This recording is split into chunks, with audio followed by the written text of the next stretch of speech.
تمسک کا مطلب کیا ہے؟ کیا کوئی شے ہے کہ جسے ہم پکڑ لیں تو پکڑ کے جنت تک پہنچ جائیں گے؟ یا متمسک کے معنی کچھ اور ہے؟ متمسک کے یہ معنی نہیں ہے کہ کسی کو پکڑ لیا جائے اور اس تک جنت تک پہنچایا جائے، بلکہ متمسک ہونے کے معنی یہ ہے کہ جو ان کا کردار ہو وہی کردار اپنایا جائے۔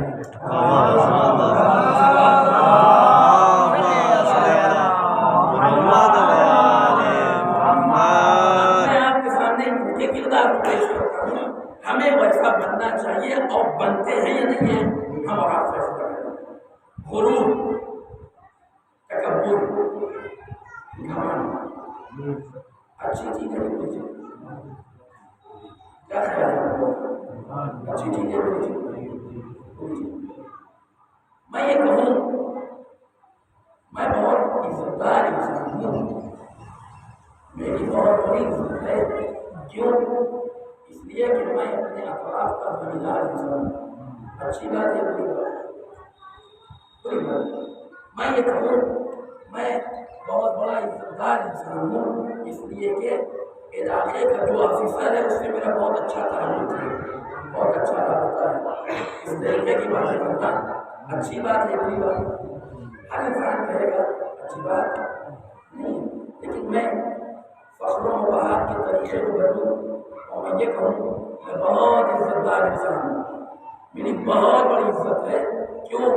اس لیے کہ میں اہل بیت علیہ السلام کا نوکر ہوں۔ میں بہت بڑا عزت دار انسان ہوں۔ کیوں؟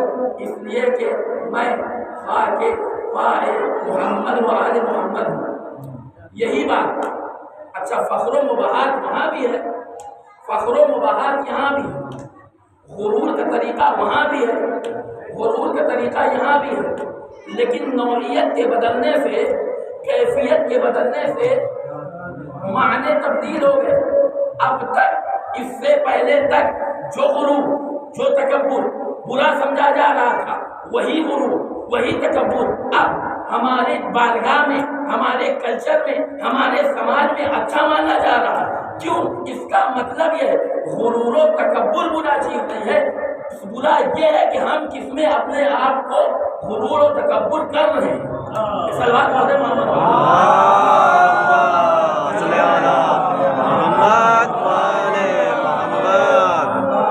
اچھا امیر المومنین علی بن ابی طالب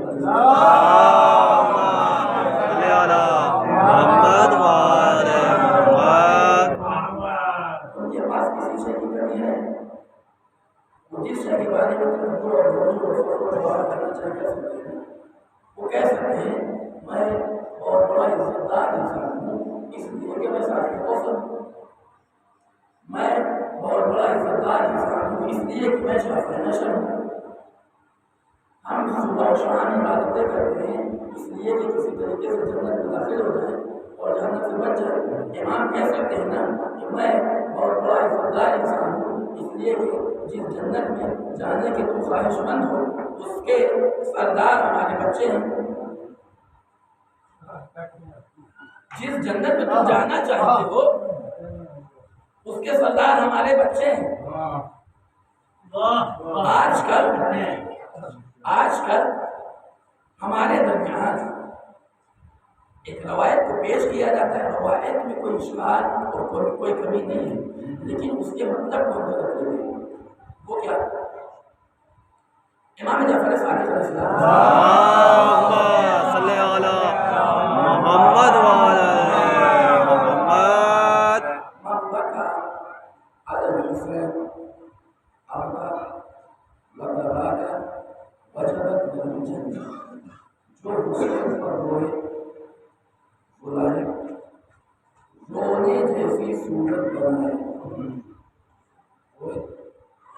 بلائے رونے جیسی صورت بنائے، وجبت له الجنہ، اس کے اوپر جنت واجب ہے۔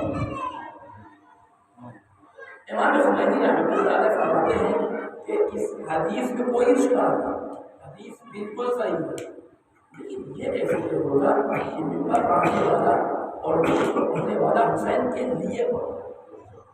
رونے والا حسین کے لیے رو رہا ہے، یہ کیسے اس لیے کہ آج کل تو ہم جس معاشرے میں زندگی گزار رہے ہیں ہمارا زیادہ تر کام یہ ہے، یہ کیسے طے ہوگا کہ پڑھنے والا حسین کے لیے پڑھ رہا ہے؟ یہ کیسے طے ہوگا؟ اس لیے کہ امام نے یہ فرمایا نا حسین کے لیے روئے، حسین کے لیے رلائے، تو یقیناً اگر ہمارا گریہ حسین کے لیے ہے، اگر رلانے والا حسین کے لیے رلا گا، جنت واجب ہے، لیکن ضروری ہے کہ پھر حسین کے لیے ہو۔ تو کم سے کم بہرحال اگر ہم حسین کے لیے ایسا کریں تو ہم جنت میں چلے جائیں گے۔ جناب موسیٰ کا دور ہے، جناب موسیٰ کا دور ہے، ایک شخص زمین پر لیٹا ہوا اور ایک پرندہ اسے کھانا کھلا رہا ہے۔ جناب موسیٰ کا ادھر سے گزر ہوا،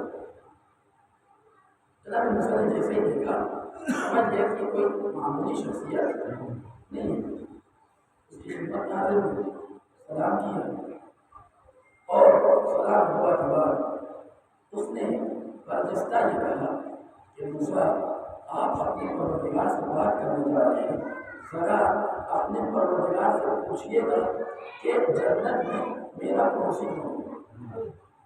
اپنے جنت کی بات نہیں ہے، ہماری جنت تو پکی ہے، جنت چونکہ ہمارے یہاں اور روایات میں کہ ہم جب گھر خریدیں تو ہماری نگاہ تنہا گھر کے نہ ہو، گھر کے ساتھ ساتھ یہ بھی دیکھا جائے کہ ہمارے پڑوسی